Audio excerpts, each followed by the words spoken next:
Kemudian jaksa penuntut umum 4 tahun. Lalu putusan hakim biasanya minimal lah 2/3 atau 3 tahun atau separuh lah misalnya. Kecuali tidak terbukti. Di dalam persidangan itu dikatakan tidak terjadi gejolak, tidak terjadi kerusuhan, tidak terjadi gejolak seperti apa? Sungai Mahakam dah kami tutup kok 1 hari berteriak di presiden. Batu bara tidak bisa jalan 1 hari Pak. Padam itu. Belum jalan terang kami tutup.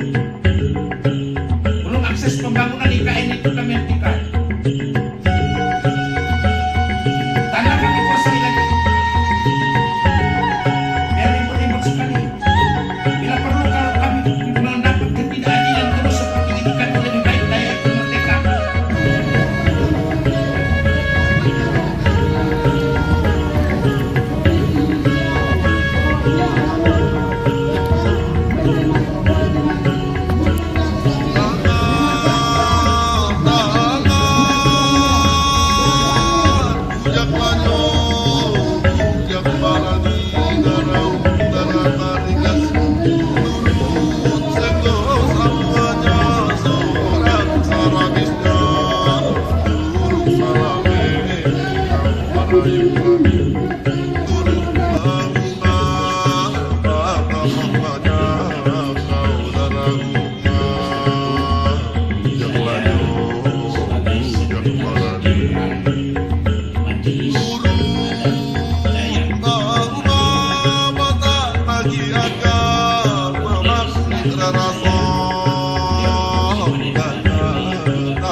di kau singa di agina onok buka kalap kau balik si baguak yang singa dia kau makamna dan malam so itu padamu jalan kau darah umum darah tarigas dan satu singku dan nengisyak langgue panjenokat ambut maneteka dan satu singku dan nekau ngincat takam panetek tukusnasi ae tutu padokola barayuk rami makan saja mata mata ame suke aku jagung ayat berkat kau berkat darah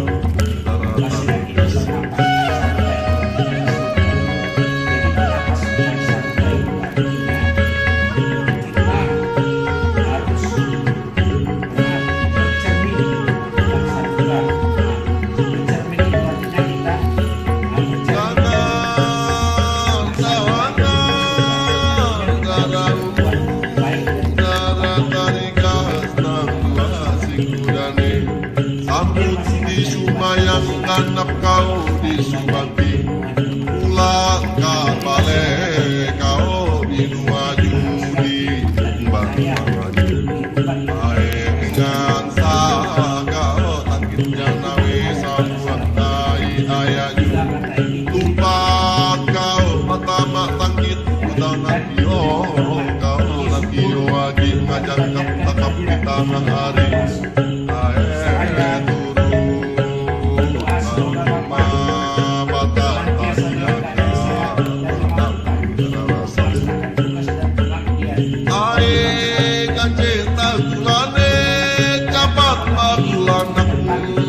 dan para yang merakit diri kamu sama hai isu baju dangar liu bajejik kumari hari pulang seko samuanya surat salam hai takus kak mene tapak kak jagat harus supaya raja makau di Bungkalan harus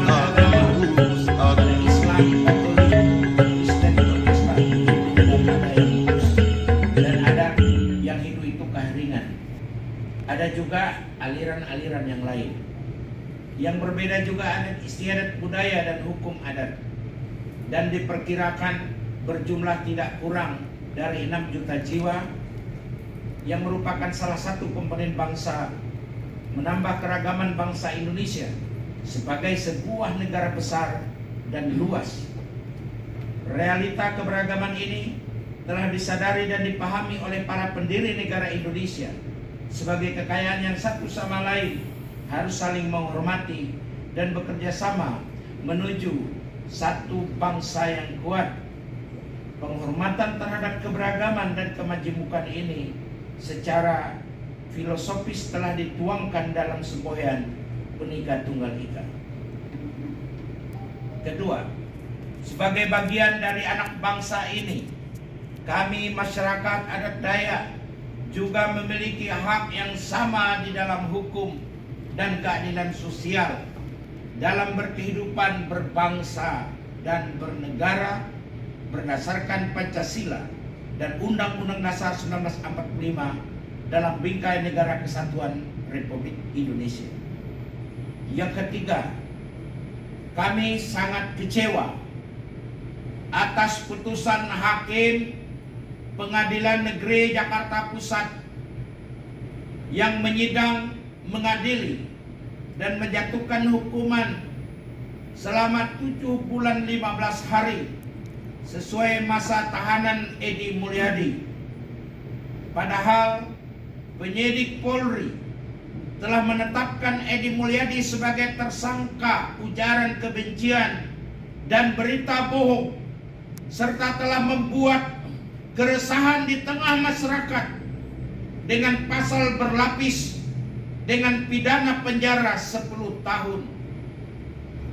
Kemudian jaksa penuntut umum JPU menuntut dengan tuntutan 4 tahun penjara. Putusan ini tentu telah mencederai perasaan masyarakat Kalimantan, khususnya masyarakat adat Dayak dan seluruh masyarakat Indonesia yang selama ini mendambakan keadilan hukum. Berdasarkan hal-hal yang dikemukakan di atas, maka kami Majelis Adat Dayak Nasional sebagai organisasi atau lembaga masyarakat adat Dayak tertinggi di tingkat nasional yang menjadi tempat atau wadah mengadu berbagai keluhan, berbagai aspirasi dan harapan bagi masyarakat adat Dayak se-Indonesia, khususnya di Pulau Kalimantan, perlu menyampaikan aspirasi, usulan dan tuntutan masyarakat Kalimantan, khususnya masyarakat adat Dayak Kalimantan, kepada Bapak Ketua Komisi Yudisial. Pertama, Majelis Adat Dayak Nasional beserta seluruh jajaran Dewan Adat Dayak Provinsi, Kabupaten, Kota, hingga kecamatan dan desa siap mendukung dan bersinergi dengan pemerintah dan semua komponen bangsa dalam menjaga keamanan dan keutuhan wilayah Republik Indonesia, khususnya di wilayah Pulau Kalimantan, serta menjadi garda terdepan dalam mempertahankan ideologi Pancasila, Undang-Undang Dasar 45 dalam bingkai NKRI yang berbhinneka tunggal ika. Kedua, terkait putusan hakim yang telah menjatuhkan hukuman selama 7 bulan 15 hari, patut dinilai telah merendahkan institusi Polri sebagai penyidik dan merendahkan profesi jaksa penuntut umum JPU sebagai alat penuntut hukuman yang mewakili negara dalam menjalankan fungsi hukum di NKRI tercinta ini. Hal ini kami nilai telah menyimpang dari logika hukum, padahal fakta di persidangan mengungkapkan bahwa Edi Mulyadi secara sah dan meyakinkan melakukan tindakan ujaran kebencian, berita hoax, dan menimbulkan keresahan dan reaksi keras di masyarakat Kalimantan, khususnya masyarakat adat Dayak Kalimantan. Begitu juga fakta sosial kemasyarakatan. Pada saat itu di mana-mana terjadi kecaman, unjuk rasa, dan tuntutan-tuntutan agar Edi Mulyadi dihukum dengan seberat-beratnya. Masyarakat Kalimantan pada waktu itu, Pak, semua provinsi dan kabupaten bereaksi dan membuat laporan di masing-masing Polda. Yang berikutnya, yang ketiga, kami masyarakat Kalimantan, khususnya masyarakat adat Dayak Kalimantan, meminta Kejaksaan Agung dan institusi terkait untuk meminta Jaksa Penuntut Umum JPU melakukan banding terhadap putusan Hakim Pengadilan Negeri Jakarta Pusat yang mengadili Edi Mulyadi. Yang keempat, kami masyarakat Kalimantan, khususnya masyarakat adat Dayak Kalimantan, menuntut kepada Bapak Ketua Komisi Yudisial untuk segera memanggil, memeriksa, dan melakukan tindakan terhadap Hakim Pengadilan Negeri Jakarta Pusat yang mengadili Edi Mulyadi, yang kami duga dan meyakini telah terjadi pelanggaran perilaku dan kode etik hakim. Tuntutan ini kami sampaikan mengacu kepada Undang-Undang Nomor 22 Tahun 2004, Undang-Undang Nomor 49 Tahun 2009, dan Undang-Undang Nomor 18 Tahun 2011. 5. Kami masyarakat Kalimantan, khususnya masyarakat adat Dayak Kalimantan, akan melakukan tuntutan hukum adat kepada Edi Mulyadi sesuai tata cara dan hukum adat masyarakat Dayak Kalimantan Timur melalui Dewan Adat Dayak Provinsi Kalimantan Timur. 6. Apabila tuntutan kami ini tidak diperhatikan, maka kami masyarakat adat Dayak akan menyelesaikannya dengan cara kami sendiri, dan ini akan kami lakukan. Apakah kami mengusir semua orang-orang yang seperti Edi Mulyadi di sana?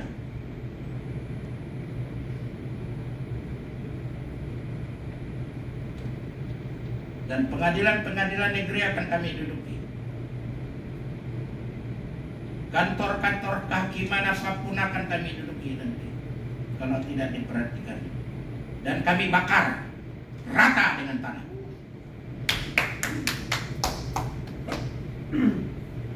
Kami tidak main-main, karena harkat martabat kami sudah diinjak-injak, dan kami masyarakat adat Dayak dianggap tidak ada.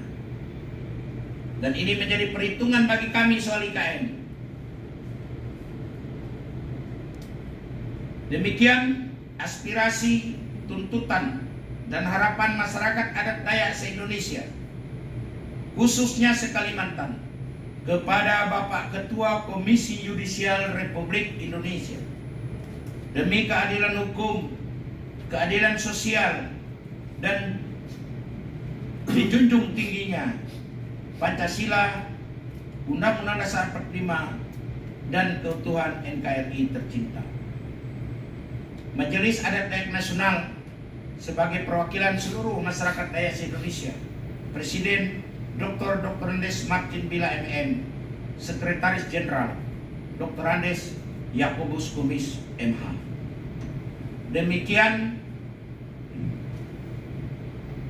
pernyataan sekaligus usulan dan harapan yang kami sudah sampaikan ini.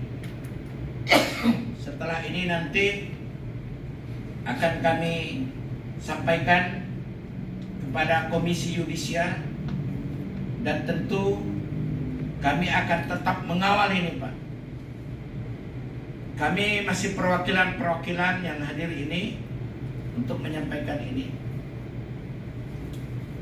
Nah, dengan harapan, Pak, apa yang kami sampaikan, di mana Komisi Yudisial ini memiliki hak kewenangan untuk memanggil, memeriksa, dan juga mengambil tindakan terhadap hakim-hakim yang melakukan putusan hukum yang menurut kami dan logika hukum, Pak. Saya belajar hukum juga, sebagai magister hukum juga, dan hampir 4 juga nilai saya sama. Dan saya di mana-mana sudah menangani persoalan masyarakat di 35 tahun. Ini kami melihat, Pak, polisi melakukan penyelidikan. Pasal-pasalnya berlapis. Di situ dijatuhkan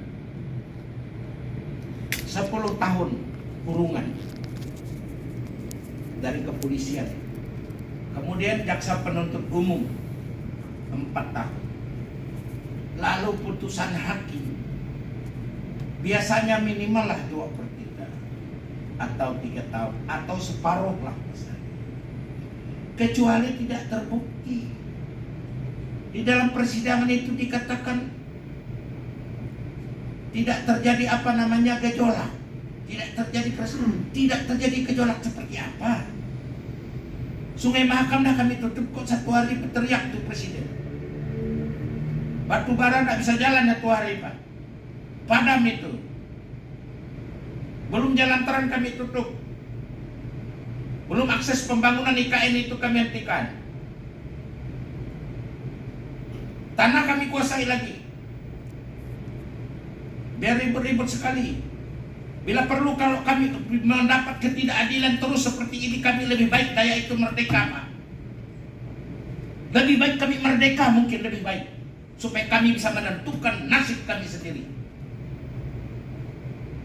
Nah karena itu Pak, dengan tulus ikhlas kami mewakili masyarakat Dayak hadir di sini Pak, untuk menyampaikan ini. Tolong, ini aspirasi kami. Jangan sampai kami katakan tadi kami menggunakan cara kami sendiri. Macam-macam cara orang Dayak. Banyak macam yang bisa kami lakukan. Nah karena itu harapan kami, tolong Pak, sampaikan, tolong dididik, disidik, dipanggil hakimnya ini ada apa. Karena dari awal kami melihat memang ada ketidakbersihan. Kalau diponis 2 tahun Pak, kami berterima kasih. Masih ada nilainya kami di hadapan 28 kali sidang Pak. 27 kali sidang. 28 diputus. Menghadirkan saksi kami Pak 45, hanya 22 aja yang panggil. Karena waktunya panjang. Habis biaya kami, habis energi kami. Semuanya kami tumpahkan demi harkat martabat kami. Juga termasuk warga-warga lain, suku-suku lain yang berdiam di Pulau Kalimantan. Secara resmi mungkin saya sampaikan kepada Bapak, biar ini disampaikan untuk Bapak Ketua Komisioner melalui komisioner ya. Silakan Pak, depan sini aja Pak, biar ada foto. Yang lain juga bisa mendampingi, bapak-bapak. Bismillahirrahmanirrahim. Assalamualaikum warahmatullahi wabarakatuh. Selamat siang ya, menjelang sore, dan salam sejahtera bagi kita semuanya. Yang sangat saya hormati ya Bapak-bapak dari Majelis Adat ya. Tadi menyebut bahwa ada beberapa perwakilan walaupun sebagian belum bisa masuk karena memang dibatasi ya. Ada dari perwakilan Kalimantan Timur, DKI, Kalimantan Barat, Kalimantan Selatan, Utara, dan Kalimantan Tengah ya. Nah tadi sudah diwakili oleh Pak Sekjen Majelis Adat Dayak Nasional oleh Bapak Dr. Andes Yakobus Kumis ya. Ini kumisnya udah hilang ini. Kita ke bawah Pak. SHMH ya, dan tadi juga sambutannya ada tambahan dari Ketua LBH ya, Pak Jailani Kristo ya. Mungkin pertama saya ucapkan terima kasih ya Bapak sudah berkenan hadir, dan saya pikir Bapak menjalankan terkait dugaan pelanggaran etik ini berjalan yang benar. Ke KY memang betul, memang kalau ada dugaan pelanggaran etik yang dilakukan oleh hakim atau majelis hakim, Bapak bisa melaporkan hal tersebut ke Komisi Yudisial. Terus terang aja kami tadi baru saja juga menerima ada beberapa elemen masyarakat yang mengadu ke sini setelah bubar. Bapak sekalian datang menyampaikan sesuatu hal yang kiranya ada dugaan gitu ya yang dilakukan pelanggaran etik oleh majelis hakim yang menyidangkan perkara terdakwa Pak Edi Mulyadi ya. Nah tadi saya sudah mendengar beberapa masukan yang disampaikan oleh Pak Sekjen dan tuntutan ya. Mungkin nggak usah saya ulangi lagi ya. Artinya intinya memang ada 2 hal yang Bapak lakukan sudah benar kalau saya cuplek ya. Artinya Bapak secara kelembagaan melaporkan ke KY kaitannya dengan dugaan pelanggaran etik yang dilakukan oleh hakim ya. Memang betul karena memang ada, kita ini kan amanah konstitusi memang kan yang pertama itu mengusulkan pengangkatan hakim agung, dan yang kedua inilah dalam rangka menjaga dan menegakkan kehormatan, keluhuran martabat serta perilaku hakim.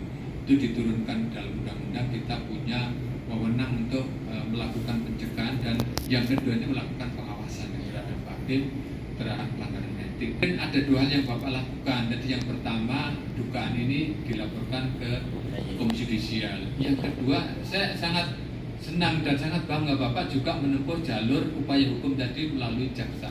Ini menurut saya beda ini ya. Yang lain kadang-kadang nggak ditempuh karena memang saya khawatir ya nanti kalau misalnya ini dua-duanya nggak ditempuh, artinya upaya ini saya khawatir kan masalah teknis judisial gitu. Tapi kan ini coba nanti kita dalami terus Pak, kita telusuri. Nah mungkin untuk mengarah laporan itu sih saya saran ya nanti ini kan Pak Kepala Biro Kaskimnya datang. Biasanya kalau menurut Perkayaan nomor 2 tahun 2015 tentang penanganan laporan masyarakat, sebaiknya sih nanti ditindaklanjuti dengan ada laporan resmi gitu Pak. Ini memang kesini Bapak sudah menyerahkan ya data pendukungnya, ini tadi apa yang menjadi tuntutan Bapak sudah kami terima, tetapi akan lebih bagusnya nanti ada yang melapor itu. Mungkin Pak LBH ya, nanti tadi Pak Jalani Kristo ya, bisa nanti, karena ini nanti perlu kita komunikasi terus Pak. Nanti kalau Pak Jalani selaku pelapor gitu ya, nanti bisa paling nggak nomor HP-nya nanti disampaikan ke kami sehingga kami ada komunikasi dan nanti Bapak sebagai pelapornya. Nah, paling nggak Bapak nanti di dalam komunikasi tindak lanjut kan kami akan tanya kira-kira terlapornya itu majelis hakimnya siapa-siapa aja. Nah, dugaan pelanggaran etik tadi kan selain misalnya masalah putusan kok antara dakwaan yang dirumuskan oleh polisi itu ancamannya kan 10 tahun. Kemudian menurut jaksa penuntut umum itu dituntut 4 tahun. Kenapa? Putusannya menjadi 7 bulan 15 hari pas dengan tahanan sementara. Sehingga begitu diputus langsung keluar bebas. Sorenya sudah langsung keluar. Ya. Nah mungkin selain itu barangkali kan Bapak tadi kan menyampaikan ada dugaan gitu kan, ada kesepakatan dan sebagainya. Itu menurut saya tambahan yang penting bagi kami Pak. Kalau masalah tuntutan diputus sekian itu saya khawatir itu menyangkut kemandirian hakim gitu. Nah ini makanya saya informasikan, tetapi yang lebih penting lagi Pak yang tadi itu ada hal-hal intervensi, ada kaitannya dengan kesepakatan, ada tanda kutip lah di luar itu nanti Pak pengacara bisa diinformasikan ke kita. Artinya kita tidak hanya mendalami terkait dengan masalah putusannya sekian-sekian, tetapi tanda kutip kalau ada di luar itu, nah itu lebih bagus lagi ya. Jadi nanti Bapak selaku pelapor nanti disampaikan kira-kira majelis hakimnya siapa, dugaan-dugaan pelanggaran etik yang dilakukan kira-kira itu apa saja. Nah saya sangat mengkhawatirkan tadi kan tuntutan tadi banyak yang sangat saya khawatirkan itu yang nomor 6 tadi yang disampaikan oleh Pak Sekjen. Artinya selain berdampak ini kan ada eskalasi nasional, apalagi tadi kalau diselesaikan secara adat, apalagi kalau ini nggak direspon bisa memisahkan. Nah itu yang oleh karena itu kalau kami Pak KY terus terang aja secara kelembagaan karena itu menjadi tusi kita ya, itu akan tetap kita tidak lanjuti. Nah nanti artinya tahapannya gini Pak, nanti kalau ada pelaporan kemudian itu biasanya akan diberi nomor pendaftaran. Dan nanti kalau sudah memenuhi syarat artinya pelapornya jelas, yang dilaporkannya jelas, itu nanti baru diregister. Itu makanya supaya tahu tahapannya, dan nanti ada sidang panel, ada sidang klinik gitu. Nanti mungkin Bapak juga ada yang dipanggil Pak jadi saksi. Itu sih supaya paling nggak punya gambaran. Ini maksudnya nggak bisa sekaligus ini langsung rapat kemudian diputus. Mekanismenya seperti itu dan itu udah biasa Pak. Kami berharap mudah-mudahan insya Allah dalam waktu 60 hari kalau memang ini cukup gitu ya data pendukung bisa kita selesaikan. Mungkin itu ya yang perlu saya tanggapi. Artinya saya apresiasi, saya senang Bapak sudah menempuh jalur yang benar gitu ya, artinya menyelesaikannya kalau ada baik. Bisa juga kalau Bapak katakanlah mau ke Mahkamah Agung ke Bapak, bisa juga, terserah lah Bapak mau dua-duanya dilapor ya hanya Pak KY aja. Saya nggak memaksakan Bapak harus berdatang enggak, tetapi sudah ada di jalur yang benar. Jadi saya kaget tadi Bapak itu juga ditempuh itu jaksa suruh banding kenapa diputus sangat rendah. Artinya supaya dua-duanya jalan Pak. Nanti supaya di tingkat banding sesuai dengan harapan Bapak, karena ini menyangkut masalah kepentingan tidak hanya masyarakat di Kalimantan aja Pak, tetapi juga kepentingan nasional gitu kan yang Bapak sampaikan. Ya mudah-mudahan kami Pak, karena tadi sebenarnya ditujukan ke Pak Ketua, tapi Pak Ketua kan ada tugas yang tidak bisa ditinggalkan. Jadi kami yang hadir mewakili, karena ini juga bidang kami. Saya selaku Ketua Bidang Pengawasan Hakim dan Investigasi. Tapi nanti tetap akan kami sampaikan ke Pak Judisial. Mungkin sementara itu ya Pak, saya berharap nanti kalau Bapak melalui Ketua LBH dan sebagai pelapor ada kontak lah komunikasi.